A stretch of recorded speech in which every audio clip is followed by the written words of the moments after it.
જય શ્રી કૃષ્ણ મિત્રો, મારા કિચનમાં તમારું સ્વાગત છે। આજે આપણે બનાવીશું ના બટેટાને બાફવાની ઝંઝટ, ના ચણાના લોટની જરૂર, માત્ર 5 થી 6 મિનિટમાં બની જતા ક્રિસ્પી બટેટા વડા। લારી પરના બધા જ વડાનો ટેસ્ટ ભૂલી જશો તેવા જબરજસ્ત ટેસ્ટી બનશે। તમે એકવાર આ રીતના બનાવશો ને તો તમે ગમે તેવા ગોટા ભજીયાને ભૂલી જશો। સ્વાદમાં ખૂબ જ ટેસ્ટી અને કુરકુરા બનીને તૈયાર થશે। સાથે આપણે ચટપટી ચટણી પણ બનાવીશું। તો ચલો એક નવી રીતના બટેટા વડા બનાવવાનું સ્ટાર્ટ કરીએ। સૌથી પહેલા મેં અહીંયા 3 મીડિયમ સાઇઝના બટેટા લીધા છે। બટેટાને મેં સારી રીતના ધોઈને પછી છાલ ઉતારીને જ લીધા છે। આ બટેટાને આજે આપણે નથી બાફવાના કે નથી સમારવાના, પણ આજે આપણે બટેટાને છીણવાના છે ખમણીથી। તો તેના માટે મેં આ રીતના બહુ ઝીણી પણ નહીં અને બહુ મોટી પણ નહીં એવી મીડિયમ સાઇઝની ખમણી લીધી છે। પછી બટેટાને આ રીતના છીણીને તૈયાર કરીશું। હવે બટેટાના છીણને એક બાઉલમાં ટ્રાન્સફર કરી લઈએ અને પછી તેને પાણીથી સારી રીતના ધોઈ લઈએ। આ રીતના હાથેથી ઘસીને બટેટાના છીણને ધોવાનું છે, એટલે તેમાં રહેલો બધો સ્ટાર્ચનો ભાગ હોય તે નીકળી જાય। 3 થી 4 પાણીથી ધોવાનું છે, એટલે બધો સ્ટાર્ચ નીકળી જશે। તમે જોઈ શકો છો આપણે 3 થી 4 વાર પાણી બદલાવીને છીણને ધોયું છે, એટલે છીણ સરસ ચોખ્ખું થઈ ગયું છે અને છૂટું પણ સરસ પડી ગયું છે। હવે તેને ગરણામાં એડ કરીશું, એટલે વધારાનું પાણી નીચે બાઉલમાં આવી જાય। હવે ગરણાને આમ જ રહેવા દઈશું, એટલે બધું જ પાણી નીતરી જાય। પછી ગરણાને આ રીતના થોડો ઉપર નીચે કરીને બધું જ પાણી કાઢી લેવાનું છે। બધું જ પાણી નીતરી જાય પછી છીણને એક બાઉલમાં ટ્રાન્સફર કરી લઈએ। હવે બટેટાના છીણમાં 1 ચમચી મીઠું એડ કરીને સારી રીતના મિક્સ કરી લઈએ। બધા જ છીણમાં મીઠું મિક્સ થઈ જાય એ રીતના મિક્સ કરવાનું છે। આ રીતના છીણમાં મીઠું એડ કરવાથી છીણમાં રહેલા પાણીનો ભાગ છે તે આપોઆપ નીકળી જશે। સાથે સાથે બટેટાના છીણની અંદર મીઠાનો ટેસ્ટ પણ ચડી જશે। હવે ઢાંકીને 5 મિનિટનો રેસ્ટ આપીશું। ત્યાં આપણે ફટાફટ વડા સાથે ખાવાની ટેસ્ટી એવી ચટણી બનાવી લઈએ। તો તેના માટે મિક્સર જારમાં થોડી દાંડલી સહિત ધાણા ભાજી અને થોડા ફુદીનાના પાન અને 2 મીડિયમ તીખા મરચાં, 1 નાનો આદુનો ટુકડો એડ કરીશું। 1 ટેબલ સ્પૂન દાળિયાની દાળ, અહીંયા તમે સિંગદાણાનો પણ ઉપયોગ કરી શકો છો। સિંગદાણા કે દાળિયાની દાળ એડ કરવાથી ચટણી એકદમ સરસ ઘટ બને છે। હવે સ્વાદ અનુસાર મીઠું, અડધી ચમચી જીરું, અડધી ચમચી ખાંડ અને અડધા લીંબુનો રસ અને 2-3 બરફના ટુકડા એડ કરીને તેને પીસી લઈએ। તો આપણી ચટપટા સ્વાદ સાથે ચટણી તૈયાર છે। તો તેને સર્વિંગ બાઉલમાં સર્વ કરીશું।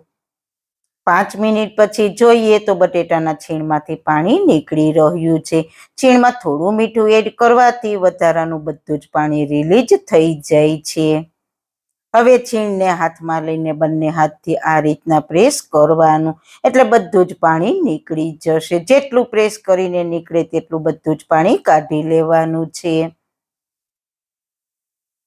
પ્રેસ કરીને જોઈએ તો છીણ સાવ કોરું થઈ ગયું છે। તો આ રીતના બધા છીણમાંથી પાણી કાઢી લઈએ। હવે બટેટાના છીણને હાથેથી આ રીતના છૂટું કરી લઈએ। પછી તેમાં મસાલા કરીશું। તો સ્વાદ અનુસાર મીઠું આપણે આગળ પણ છીણમાં પાણી કાઢવામાં સમયે એડ કર્યું હતું, એટલે જોઈને એડ કરજો। સાથે 1 ચમચી આદુ મરચાંની પેસ્ટ એડ કરીશું। 1 ચમચી ચીલી ફ્લેક્સ એડ કરીશું। થોડા વડા સ્પાઇસી હશે તો ખૂબ જ ટેસ્ટી લાગશે। જો તમે બાળકો માટે બનાવતા હોય તો તીખાશ તમારે તમારી રીતે ઓછી કરી દેવાની। હવે 1/4 કપ ફ્રેશ ઝીણા સમારેલા ધાણા ભાજી એડ કરીશું. અને હા, ખાસ એ કે ધાણા ભાજીને પહેલા ધોઈને કોરા કરીને પછી જ આમાં એડ કરવાના. પાણી સહિત ધાણા ભાજીને એડ નથી કરવાના, કારણ કે જેટલું પાણી ઓછું હશે તેટલું જ બેટર સરસ બનશે. હવે અડધા લીંબુનો રસ એડ કરીને સાથે 4 ચમચી આરા લોટ એડ કરીશું. આરા લોટની જગ્યાએ તમે કોર્નફ્લોર પણ એડ કરી શકો છો. અને 2 ચમચી મેંદો એડ કરીશું. લોટ વધારે પડતો નથી લેવાનો, બસ 3 મીડિયમ બટેટા હોય તો આમાં પરફેક્ટ છે. હવે સારી રીતના હાથેથી મિક્સ કરી લઈએ. બિલકુલ પ્રેશર કર્યા વગર હળવે હળવે મિક્સ કરીશું. તમે ઘણી પ્રકારના ભજીયા ખાધા હશે, ગોટા ખાધા હશે, પણ આ રીતે એકવાર બનાવશો ને તો બાળકો તો ખુશ થઈ જશે. અને બનાવીને તમે બાળકોને લંચ બોક્સમાં આપશો તો તેને પણ ખાવાની મજા પડી જશે અને પેટ પણ ભરાઈ જશે.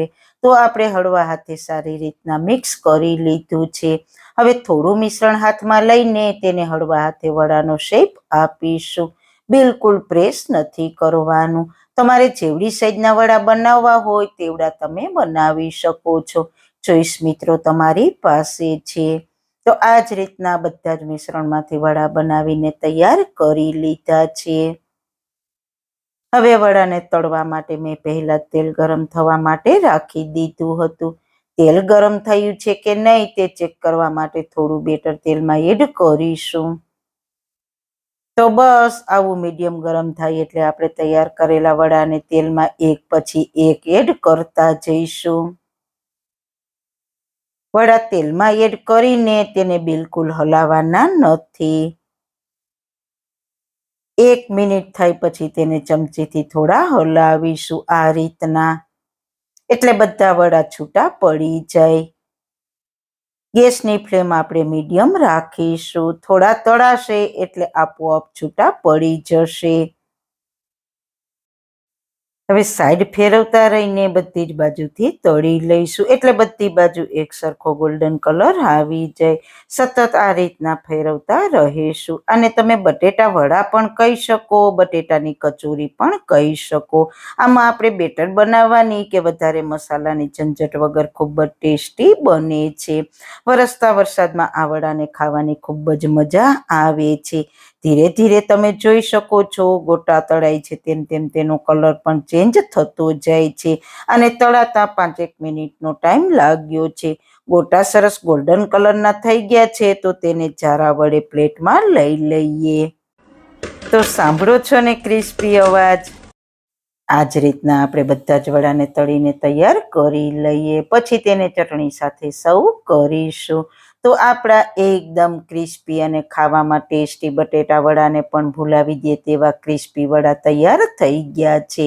વડાને તમને તોડીને બતાવું તો સરસ અંદર સુધી કૂક થઈને ઉપરથી ક્રિસ્પી અને અંદરથી જાળીદાર બન્યા છે. આ વડાને ચા સાથે સર્વ કરશો તો પણ ખૂબ જ ભાવશે.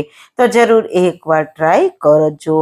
તો મિત્રો, તમને મારી આજની રેસીપી કેવી લાગી? જો સારી લાગી હોય તો તમારા ફ્રેન્ડ્સ ફેમિલીમાં શેર કરજો ને મારી ચેનલને સબસ્ક્રાઈબ કરજો.